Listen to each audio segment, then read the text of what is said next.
Baik, terima kasih Mbak moderator kita.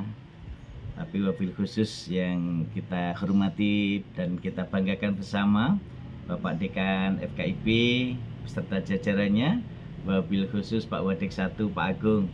Salam kenal dan sehat selalu untuk Pak Agung, dan juga Ibu Kaprodi, Ibu Fatul Zanah. Ini yang senantiasa menjadi impian kita bersama.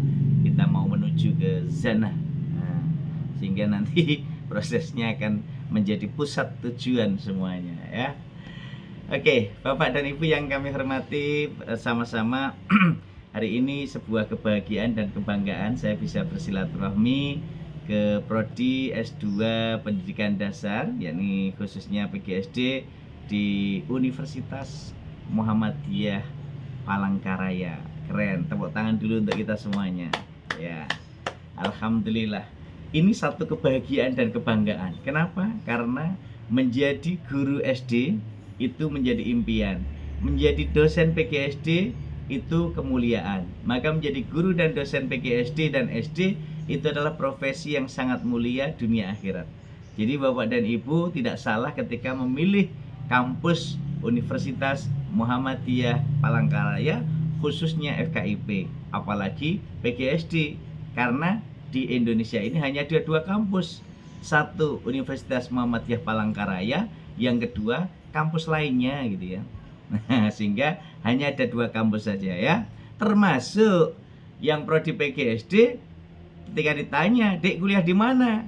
Di Universitas Muhammadiyah Palangkaraya. Di prodi apa, Dek? Loh, Bapak belum tahu toh? Di kampus UMP Palangkaraya itu hanya ada dua prodi. Satu prodi pendidikan dasar, prodi pendidikan guru sekolah dasar, yang kedua prodi lainnya. Nah, sehingga komitmen untuk membangun kepercayaan diri, rasa cinta dan bangga ini harus tanamkan dalam hati para mahasiswa dan juga para dosennya. Dosennya juga begitu. Mbak Yana senantiasa menanamkan pada dosen-dosennya bahwa komitmen tertinggi kita, komitmen kelembagaan kita untuk prodi PGSD, FKIP, UM Palangkaraya. Mengapa demikian? Karena ini menjadi salah satu modal dasar untuk nantinya kita semua menjadi salah satu bagian penting dalam pengelolaan kelembagaan ini. Baik pada perencanaan, baik pada pelaksanaan, baik pada evaluasi maupun tindak lanjutnya. Nah, Bapak dan Ibu yang kami hormati, kalau kita bicara masalah pembelajaran, tentu kita di abad 21 ini memiliki banyak hal yang harus kita pikirkan, sehingga perkembangan teknologi tidak mungkin kita pungkiri. Kondisi terkini, Bapak Ibu mahasiswa kita, Bapak Ibu dosen, semua pegang HP, semua punya Android, semua punya laptop. Dan ini menjadi salah satu bagian penting yang tentu saja harus kita pahami, bahwa modal dasar teknologi itu menjadi salah satu perangkat media yang harus kita jadikan teman, bukan lawan. Kemudian teknologi yang sekarang berkembang di sekeliling kita, ada internet, ada Mbah Google, ada YouTube, ada macam-macam. Itu semua bagian dari perkembangan teknologi, harus kita jadikan kawan, harus kita jadikan sahabat, harus kita jadikan teman, bukan sebagai lawan. Karena apa, teman-teman hebat dan luar biasa? Komitmen inilah yang nanti akan mengantarkan kita untuk mengikuti perkembangan zaman. Jadi anak-anak generasi Z sekarang ini lahirnya saja itu sudah pegang HP. Nah, jadi kalau Mbak Yana dulu ingat masa lalu dilahirkan, itu pertama kali yang tanyakan bapaknya, Bu, bapak mana, kan gitu ya. Tapi kalau mungkin Mbak Yana melahirkan sekarang, wah, itu yang ditanyakan anaknya bukan bapaknya lagi, tapi Bu, HP ibu mana gitu ya. Karena selama ibunya hamil, pegangannya mainnya medsos terus ya. Status dulu, adik lagi bergoyang nih, nah, gitu ya. Jadi prosesnya itu merupakan perubahan teknologi, perubahan situasi terkini yang tidak akan lepas dalam kehidupan kita. Maka hari ini untuk teman-teman prodi S2 PGSD UM Palangkaraya, Pak Romadi sengaja dari implementasi pembelajaran bahasa Indonesia dalam kurikulum Merdeka, saya ingin mengambil intisarinya bahwa orientasi dalam pembelajaran ini bergerak pada aspek inovasi pembelajaran, kreatif, inovatif, produktif. Nah, mengapa menjadi salah satu bagian pilar yang tak terpisahkan di situ? Teman-temanku yang hebat dan luar biasa harus tahu betul bahwa konsep dasar belajar bahasa Indonesia adalah sebagai alat untuk berkomunikasi. Ini dipegang dulu.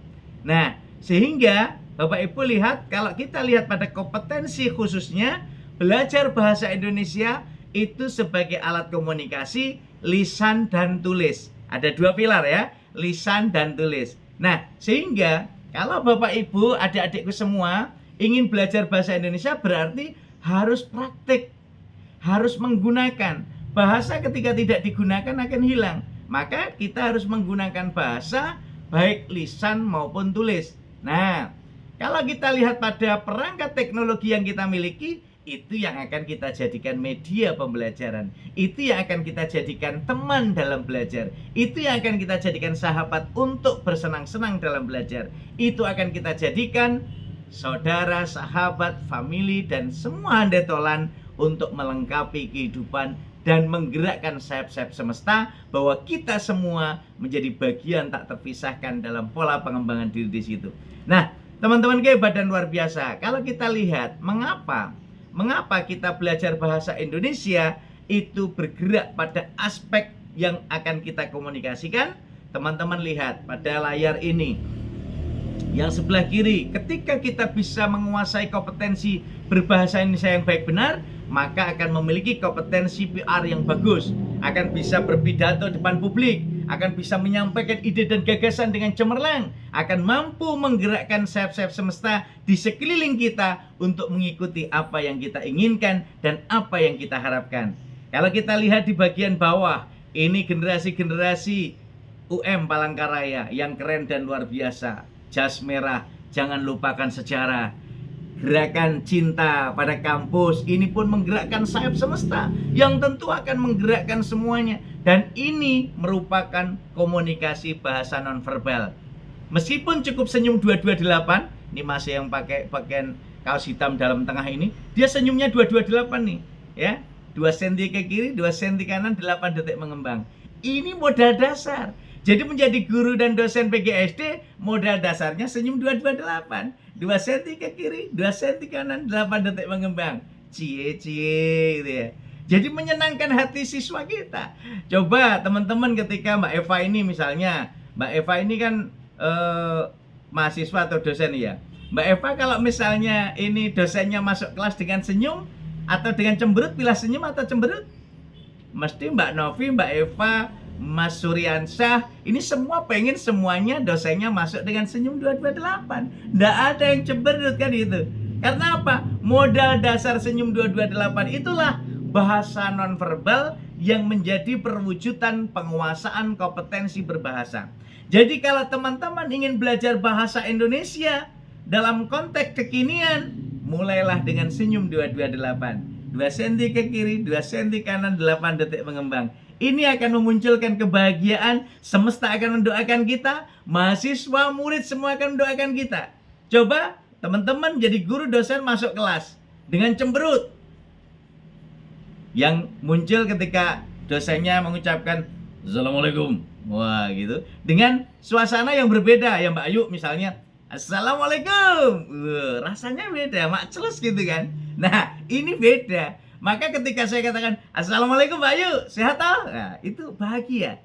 Rasanya, oh Mbak Ayu juga senyumnya 228. Coba kalau saya muncul dengan Assalamualaikum, itu langsung mahasiswanya innalillahi wa inna ilaihi raji'un. Dosen ini lagi, ya kan gitu. Nah, ini yang tentu saja harus kita bedakan. Situasi kekinian psikologi kita, belajar bahasa itu harus bisa kita lihat dalam beberapa dimensi. Maka hari ini ketika teman-teman mengadakan kuliah tamu prodi PGSD, pengembangan pembelajaran bahasa Indonesia pada kurikulum merdeka, yang harus dimulai adalah pemahaman pada rasa cinta dan bangga terhadap bahasa Indonesia. Maka selalu saya gaungkan, ketika saya katakan aku cinta, jawablah bahasa Indonesia. Kalau saya katakan aku bangga, bahasa Indonesia. Bahasa Indonesia luar biasa dan mendunia. Ini yang harus kita lakukan, komitmen kita, ya. Jadi komitmen ini tertanam dalam hati kita. Aku cinta bahasa Indonesia. Aku bangga bahasa Indonesia. Bahasa Indonesia luar biasa dan mendunia. Ini komitmen kita untuk terus mencanangkan dalam benak kita bahwa bahasa Indonesia itu bahasa persatuan kita. Nah, kenapa saya titipkan modal dasar, teman-teman yang hebat dan luar biasa? Modal dasar menjadi sosok guru dan dosen itu penting. Modalnya apa? Yakni PLT. Niatkan tulus ikhlas untuk ibadah, menjadi pekerja lillahi ta'ala. Itu komitmen yang pertama. Menjadi guru dan dosen di PGSD, menjadi guru di SD, itu harus dimulai dengan PLT. Pekerja lillahi ta'ala, niat tulus ikhlas untuk mengabdikan diri, untuk ibadah, dan insya Allah kalau niat tulus ikhlas untuk beribadah, Allah akan memberikan segalanya pada kita. Nah, ini yang tentu harus kita pikirkan bersama-sama. Assalamualaikum warahmatullahi wabarakatuh. Salam hebat dan luar biasa untuk seluruh mahasiswa Prodi dan Bahasa dan Sastra Indonesia. Kita memasuki era baru abad 21. Sebagai calon dosen memang harus memiliki kompetensi, harus suci. Kita akan salam. Nah, jadi teman-teman hebat dan luar biasa, maka komitmen awal menjadi guru dan dosen abad 21, menjadi mahasiswa abad 21 untuk menjadi calon guru dan dosen harus dimulai dengan rasa cinta dan bangga menjadi guru dan dosen. Menjadi guru dan dosen adalah profesi mulia dunia akhirat. Dimulai dengan senyum 228, dilengkapi dengan budaya 5S. Senyum, salam, sapa, sopan, santun. Fa insya Allah itu akan membawa keberkahan dan kita semua akan bisa turut serta menyinari dunia seperti bintang, bulan, dan matahari yang selalu menyinari bumi baik tampak maupun tidak tampak oleh manusia. Sehingga kita pun menjadi guru dan dosen, menjadi mahasiswa abad 21 akan turut serta terus berliterasi dengan Ratu Lisa, rajin menulis dan membaca untuk multi generasi NKRI yang hebat dan luar biasa. Inilah komitmen kita untuk